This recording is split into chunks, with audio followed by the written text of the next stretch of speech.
Council, you may proceed. Thank you very much, Honorable Speaker. Let me begin with the tortured question of the estate of the late Nderito Gachagua. It is, I think, a shame that will stick on Honorable Mutuse for the rest of his years on earth. Counsel for the Deputy President. Yes. There are very few clarifications that were directed towards you. Yes. So I'll give you 5 minutes. You're not responding to the clarifications by Mutuse. You're responding to the clarification as sought. Those are the ones I am. Honorable Speaker, there are quite a number of clarifications, especially on this estate issue, which please allow me 10 minutes. All right. Thank you very much, Senate. Now, I began my cross-examination of Honorable Mutuse yesterday with asking him how long he has practiced law and what law he has practiced. The problems you have as a Senate, as a quasi-judicial body, are born out of inexperience of legal practice. If you had practiced any succession law, I'm answering the question. Honorable Senators, I'm answering the question. I'm sorry, Senator Kavindu, just have a seat. I couldn't take that. Yes. What is the source of this? I asked him yesterday. He answered the question. Yes, Counsel for DP, what exactly did you say? I just wanted to say that the National Assembly was provided with an affidavit by the executors of the will of the late Nderito Gachagua. It is before you. It is volume number 4, stated, called the Further Affidavit of Nderito Gachagua, regarding Gachagua. It should be before you. In that affidavit, the two executors state in comprehensive detail everything concerning that particular estate. They are as follows. 1, the estate property was divided in accordance with the will. The probate matter commenced and went all the way to the end to conclusion. All issues were resolved within the court case and in a sense are now res judicata. That is issue number 1. Issue number 2, you will find in that affidavit between pages 11 and pages 19. Who sought that clarification? I was asked, the question was asked here, I think, by Senator Dulo asked. For DP, do not respond to what Honorable Mutuse said. Senator Pick Dulo. a senator's issue and respond to it. That's what I'm responding to. Exactly. So whose clarification are you? Senator Dulo asked, can you please address the question of disinheriting the widows, if Hunter could confirm that? I believe she did. That's what I'm answering, yes. And so the will, as I'm explaining, does not disinherit the children or the widows or anybody else. It is merely because in the motion brought before you, there were properties listed in the motion that were part of the estate. That is the only reason this estate has become the subject of proceedings before the Senate and the National Assembly. So when you look at the will, as I've said, between pages 11 and 12, at page 13, if you have the document before you, this is volume number 4, there is a long list of how this estate was divided. And I won't go through it, you'll be able to read it yourself. That's number 1.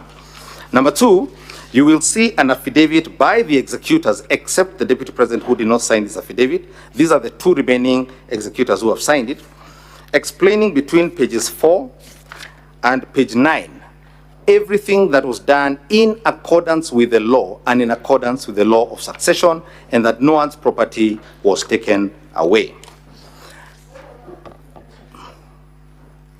Senator Dulo, you know our rules. Proceed, Counsel. Proceed. Yes. Now, I've been asked some questions about the issue of the Makanga video and about the shareholder agreements and whether 2 wrongs make a right. Our position is the opposite. Our position was that the address by the President in Makanga was in fact in confirmation of the agreements. The President was merely saying that they are implementing the agreements they agreed upon.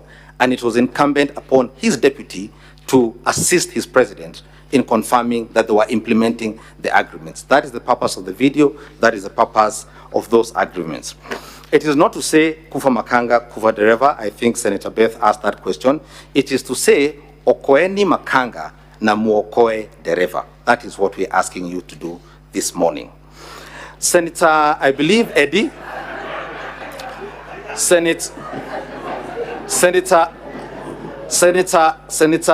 Eddie Owiti, my good friend, has asked about the interrelation between Articles 91 and Article 232 and how those interact with the agreements.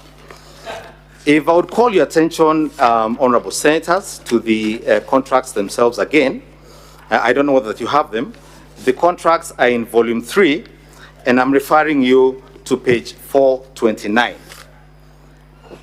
At page 429, this is what the agreement said, and I'm reading, this is the primary agreement that was signed between UDA and between Ford Kenya and ANC. This is what it said. Further terms, parameters, and details of the sharing of positions of responsibility in the national government pursuant to this article shall be contained in a separate schedule to this agreement, which schedule shall be negotiated and executed before the date of the general elections scheduled on 9th August. So there were subsequent agreements executed on how these shares were to be divided and to be implemented. That is issue number 1. But issue number 2, the parties gave themselves some room, and you'll see this at page 430. This is Article 22, Subarticle G.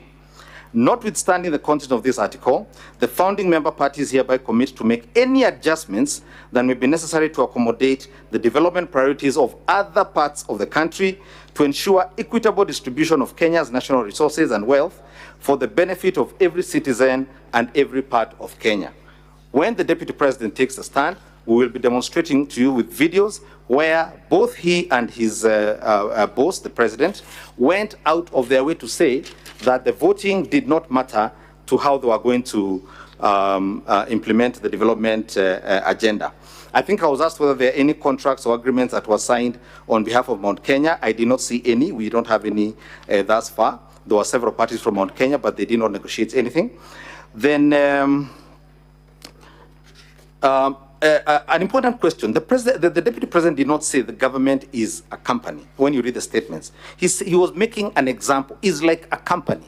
It was a tool to explain a document. That's all he was doing. I'm pressed for time here.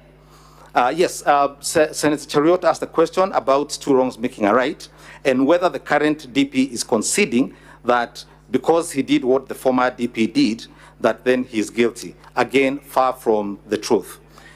We are asserting, when you read the documents, the documents at page 412, this is the article where the President spoke, the former Deputy President spoke in Moyale. This is what he said. The Deputy President reiterated that he used to ask tough questions when attending the National Security Council meeting about schemes of murder. It is something that has troubled me a lot, and that is why we have put it to the Kenya Kwanza Manifesto that extrajudicial killing must come to an end. It is illegal and constitutional and offends every principle of the right of life. In law, there is no secrecy where crimes are committed or there is violation of the Constitution. The Deputy President was merely following the mentorship of the man who occupied the office before him, and it was not releasing any secrets that did not concern illegalities or unconstitutionality. So that deals with the question of oath of secrecy. I think that was asked. And because of shortage of time, I'll allow my learned colleague, Mr. Elisha Ngoya, to come and answer a few questions. Thank you very much, honorable senators, for your time and your attention. How many minutes, clerk? Mr. Speaker, 3 minutes will be enough for me. No, we need to know how much time you have. Okay. You have 2 minutes. Okay. Thank you, Mr. Speaker. Ongoya for the Deputy President. Proceed, Council. Thank you. Council. To the question whether the Deputy President is aware that county governments are distinct, our answer is simple. Governments at national and county levels are distinct and interdependent. So the constitutional architecture is not to create pigeonholes, is to create cooperative and interdependent governments. And just to bolster that argument, you will notice that the allegation against the Deputy President on Nairobi River relocation is not that he destabilized Nairobi County government. is that he refused to support implementation of a resolution of cabinet, a national government institution. Meaning even at that level, that was the understanding that this was an intergovernmental approach to clean up Nairobi River. On the question of Julian Jahenda, allow me to say this. The person who has brought Julian Jahenda in these proceedings is a deponent of an affidavit. Allow us to hold him to account on that affidavit when he comes to testify himself, because we have questions for him around this witness too. Then finally, on the question of Treetops Hotel, let this be very clear distinction.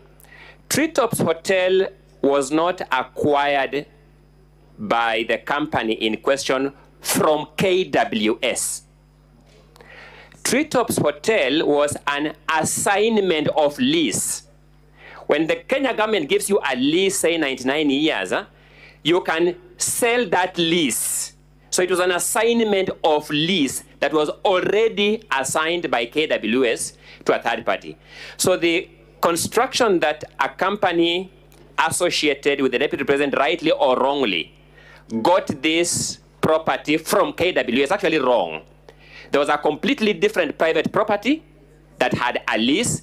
Then that company holding that lease assigned that lease. Thank you so much. My 2 minutes are over. The second witness.